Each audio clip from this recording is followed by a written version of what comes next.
Hello, and welcome to the first official episode of the Emotionless podcast. I am so excited to do this. I'm so excited to be here, and I'm so excited to finally create this podcast for you guys.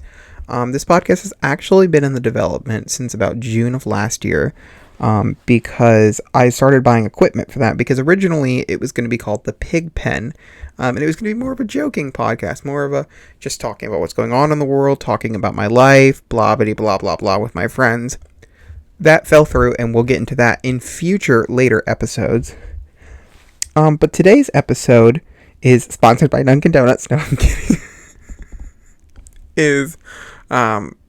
And while this is an emotion podcast and a mental health podcast, I am going to try to keep things kind of light, because sometimes things are going to get really dark, and that's why you guys saw the trigger warning before this started, because this podcast is definitely going to have its dark moments and talk about really dark and scary and sensitive topics. And I just want to reiterate that again, that if any of the topics that were mentioned in the text before the audio, please click off now. I really don't want anyone to get triggered, hurt, upset, offended, have bad memories come back, anything like that. I know that's not fun, and I don't want to be the cause of that.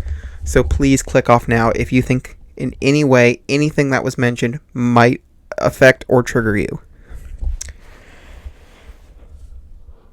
So today's episode is called It'll Be Okay. Now, this idea for this episode actually came to me about 3.5 hours ago at 4 o'clock in the morning. And it came from a song, a Shawn Mendes song, actually. Now, Shawn Mendes has definitely released some music that's hit very close to home for me, especially Stitches really hit close to home for me. But just 2 days ago, he released a song called It'll Be Okay. And I don't know. I think that was very close to home and hard for me to hear. And probably not the best thing for me to listen to at 4 o'clock in the morning. But, you know, I don't know. I don't know. I don't know why I'm saying I know, because I don't. And I don't think I ever knew.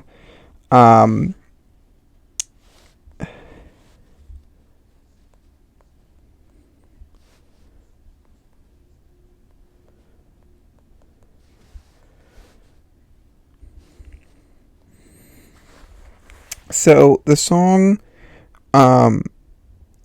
there's a chorus that says, "If you tell me you're leaving, I'll make it easy. It'll be okay. If we can't stop the bleeding, we don't have to fix it. We don't have to stay. I'll love you either way. It'll be okay. It'll be okay." And then there's a verse that says, "Oh, the future we dreamed of is fading to black, and oh, there's nothing more painful, oh, whoa." And that hit really close to home for me, because earlier this year, I lost one of my best friends. And lost sounds like death, but lost, we just stopped being friends for a lot of very toxic reasons that were finally made clear to me, and I will touch on those in a later episode. But that hit really close to home to me, because when we first met, we were inseparable. I mean, you would have thought we've known each other for 5 years, the way we talked and treated and acted with each other. You know, of course we got in fights, because everyone gets in fights, but, you know, we were planning, this was the beginning of freshman year of college, and we were planning to buy a house, a $70,000 house, senior year. You know, we had planned all these great things, and we were so excited for it, and we couldn't wait, and we were just, it was just going to be great. And, you know, so the future that we dreamed of is fading to black. Well, I guess I should say faded, because this was back in March of this year, March of 2021. So when I listened to this song, which I guess if I remember, I will link it in the description, called It'll Be Okay by Shawn Mendes, I kind of created this little blurb when I started thinking about it, called It'll Be Okay. And I want to read that to you now, read a bit of it to you. So it's called It'll Be Okay. I often question the validity of this statement, especially after the last 2 years and the way the world has tested me. Sometimes I feel the entire world is cheering for me, but they are cheering on the sidelines of the obstacle course that they had set up for me.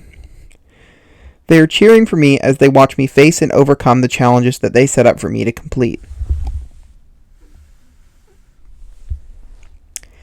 And then there's the times that I don't complete them. That instead of defeating the challenges, they defeat me. That instead of being a hero, I am the villain. And I create my own problems, but in the back of my head, it feels perfectly normal. At this point, I think pain, anxiety, suffering, and depression feel more normal and feel more real than happiness, joy, and celebration. I truly don't think I can tell you the last time I went 48, even 24 hours without overthinking something.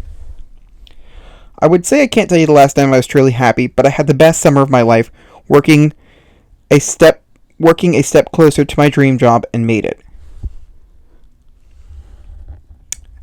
That job was a distraction at best, and while I'm thankful for the amazing friends, growth, etc. I made while I was there, and I truly am, I also question things because it was a distraction, and I feel like it was a healthy distraction, but was I focusing on the wrong things? 2021 has tested my patience in so many ways. There have been more challenges this year alone than I think I've faced in the last 5 years combined. I don't think my patience, ability to self-love, and resilience has ever been tested quite like this. I don't think my ability to stop and take a step back and look at things have ever been tested in this way or been made this hard. I don't think I've ever quite faced challenges like this. And I say that because I think that this year has really just thrown everything in my face all at once and just been like, let's see how much he can handle. Let's see how much he can manage. And that was definitely not good and had hurt me a lot more than I thought it was going to. And I've spent hours and hours crying, overthinking, hyperventilating, not able to sleep because the anxiety just takes over. And it's scary. It's really scary. And again, that's part of the reason I made this podcast is because I don't think emotional health is talked about nearly as much as it should be. And I think slowly, more teens today, and this is kind of where the name came from, are becoming emotionless. They're not willing to show their emotions anymore because every time they do, adults in their life shut it down. Tell them, that's not valid. You have no right to feel like that. You have no idea what I went through when I was a kid. You have no idea how it was like when I was a kid. I hate the statement, when I was a kid, because I was not alive when you were a kid. That was a totally different time, and you cannot compare what I'm going through now to what you went through 40 years ago, because the world was an entirely different place. And I also think that sometimes the adults in our life, while they have the best intentions for us, don't execute them in the best way, and that hurts. And I think kids, like I said, are becoming emotionless. They're becoming scared to open up, being scared to be vulnerable, being scared to tell people how they feel. And something else me and my friends have talked about, and I think we'll get into later episodes, is the boy versus girl emotions. And that girls are allowed to cry and scream about how they broke up with their boyfriend and he's the worst person in the world and he's a total fart face and blah blah blah blah blah. And that boys are supposed to just stay strong, shut up, and be the man of the house. And I don't think that's fair. I think that boys should have just as much of a right as girls to scream, cry, yell, whatever. Because I think it's natural, I think it's part of life, and I think it's so important that we're honest and open with our emotions, because when we're not, I think tragedy strikes.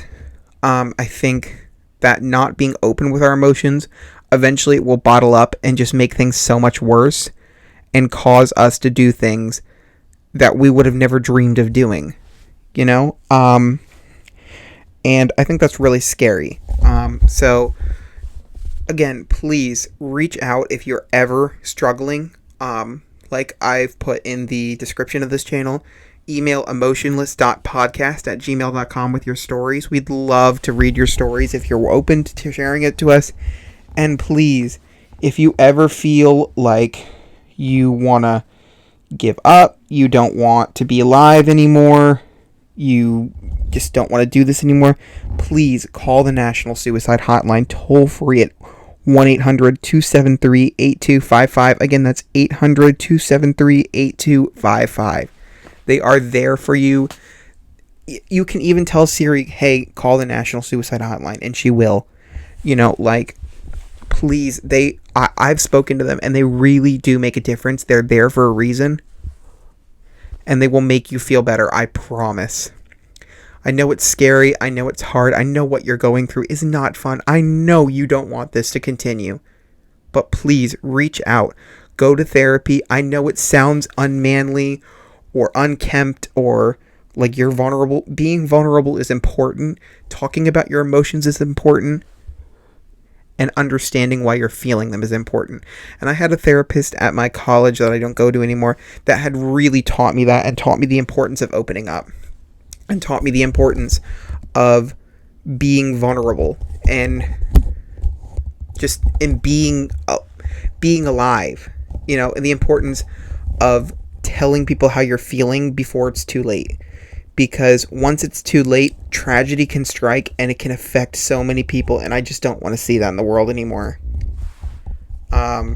So I guess that's the end of that rant. I thank you for joining this first little tidbit episode of the Emotionless podcast. I'm excited to produce more. I'm excited to have co-stars and hosts and interview people and create this amazing mental health podcast to talk about the series of mental health and how important it is that we take it seriously.